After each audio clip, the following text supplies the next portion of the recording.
Cara untuk membersihkan hati dan pikiran kita, sekaligus meluruskan niat kita, itu kurang lebih ada 5 hal yang dapat ditempuh.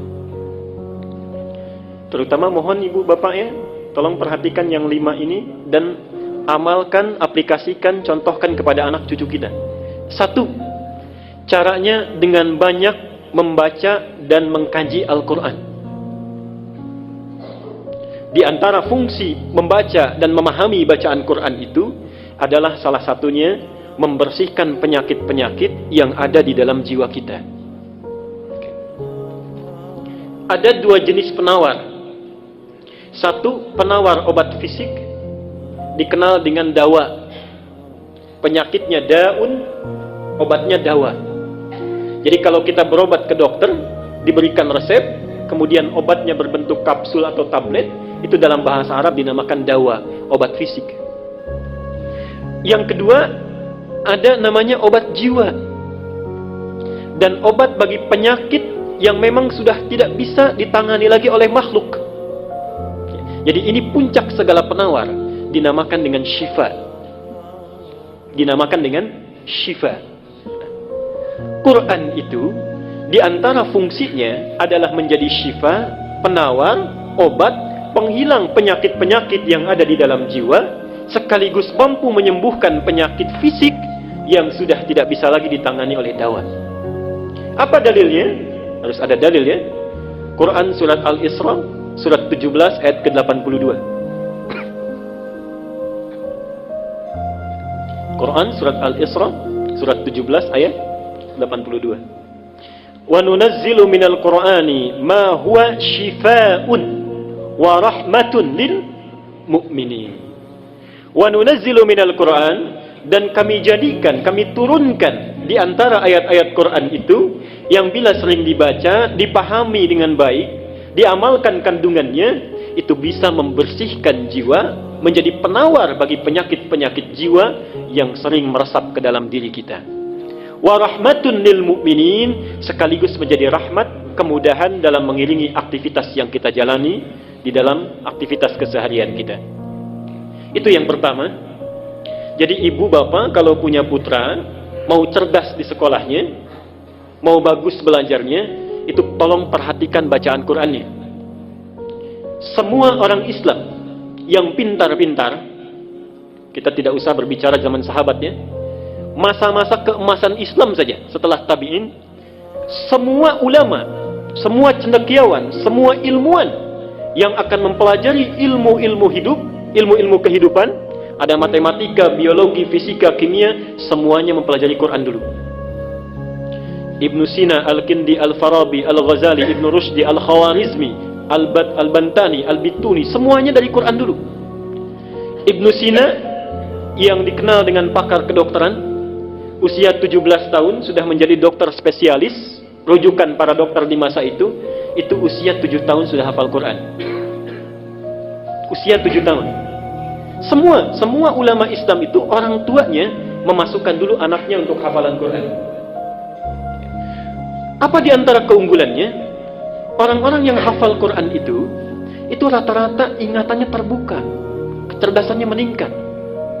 Ibnu Sina itu dikenal hampir sulit lupa. Dan kalau lupa, itu tidak membuka buku, Pak, Ibu. Datang ke masjid, sholat 2 rakaat, itu ingat kembali. Ibnu Sina. Kita hampir mirip ini. Cuma bedanya kalau kita sholat, semua ingat. Ingat, saya sampaikan 3 amalan yang sifatnya sangat unik karena saling bertentangan. Ini 3 ibadah. Saking uniknya pahalanya besar. 1, ibadah yang bila dilakukan tidak melahirkan rasa bosan, tapi cepat mendatangkan kantuk. Ibadah yang bila dilakukan tidak melahirkan rasa bosan, tapi cepat mendatangkan kantuk. Baca Quran. Baca Quran. Itu biasanya begitu. Kalau baca internet, majalah, koran bisa 1 jam, baca Quran 5 menit saja sudah pegang mushaf, sudah ngantuk tuh. Sampai kaget mic. Betul. Yang kedua, kan tidak ada sampai sekarang orang bilang saya bosan baca Fatihah, gitu ya. pasti terus. Tapi baik dibaca dalam sholat ataupun biasa itu cepat ngantuk. Yang kedua, satu amalan yang dilakukan saat bersamaan, mengingat sesuatu yang lupa sekaligus melupakan sesuatu yang diingat.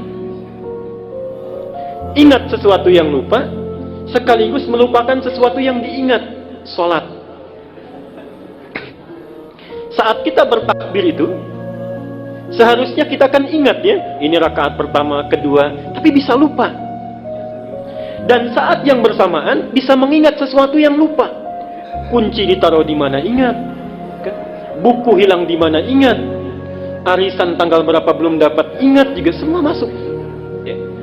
Dan yang ketiga, amalan ibadah yang semuanya bagus, yang bila dilakukan merekatkan sesuatu yang renggang sekaligus merenggangkan sesuatu yang rekat.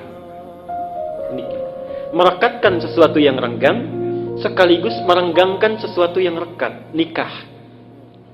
Nikah itu ibadah yang dilakukan bisa merekatkan sesuatu yang renggang. Ini tidak kenal dengan syiar, setelah dinikahi menjadi saudara mahram bil musaharah. Saking dekatnya disebut persaudaraan ini mahram. Artinya anak yang tadinya belum bisa melihat aurat ibunya yang tidak pakai kerudung, sekarang boleh melihat ibunya rambutnya tanpa hijab. Mahram bil musaharah, saking dekatnya. Tapi saat yang bersamaan merenggangkan sesuatu yang rekat. Coba lihat, ada anak perempuan dikandung, berat ibunya mengandung, dilahirkan berjuang hidup dan mati, diasuh, nakal, menanggung malu, dibawa ke pesta mempermalukan, dibawa ke masjid main-main, itu kan? Setelah dewasa, tumbuh cantik, belum genap, belum sempat dipetik buahnya, sudah dibawa oleh orang lain yang baru dikenalnya. Anak laki-laki, perawatannya sama, walau tidak kalah repot. Setelah dewasa, tumbuh, dapat gaji, belum sempat diberikan pada ibunya, sudah harus diberikan kepada orang yang baru dikenalnya. Renggang. Ya. Karena itulah hati-hati, tidak ada mantan ayah dan ibu, dan kata Nabi, celaka, bu'dan liman adraka abawahil kibar falam yudkhilal jannah. Celaka orang yang masih hidup bersama orang tuanya, sudah sepuh tapi tidak mampu memasukkannya ke dalam surga. Yang kedua adalah memperbanyak sholat malam. Memperbanyak sholat malam, rajin, tahajud. Itu untuk membersihkan jiwa dan pikiran kita. Dalilnya surat Al-Muzammil ayat ke-6. Inna nashi'atal laili hiya ashaddu wat'aw wa aqwamu qila. Sungguh bangun malam itu, sholat malam itu lebih cepat menyentuh kepada jiwa. Di antaranya bisa membersihkan diri kita. Saya cepat saja. Al-Muzammil ayat ke-6. Yang ketiga, banyak melakukan puasa. Banyak melakukan puasa. Di antara fungsi puasa itu memperbaiki perilaku yang tidak baik dan membersihkan penyakit jiwa yang buruk. Mana dalilnya? Kullu amal ibni Adam lahu illa siyam fa innahu li wa ana ajzi bihi. Setiap amal anak Adam itu untuknya kecuali puasa, maka dia untukku dan aku yang memberi pahalanya. Terusannya apa?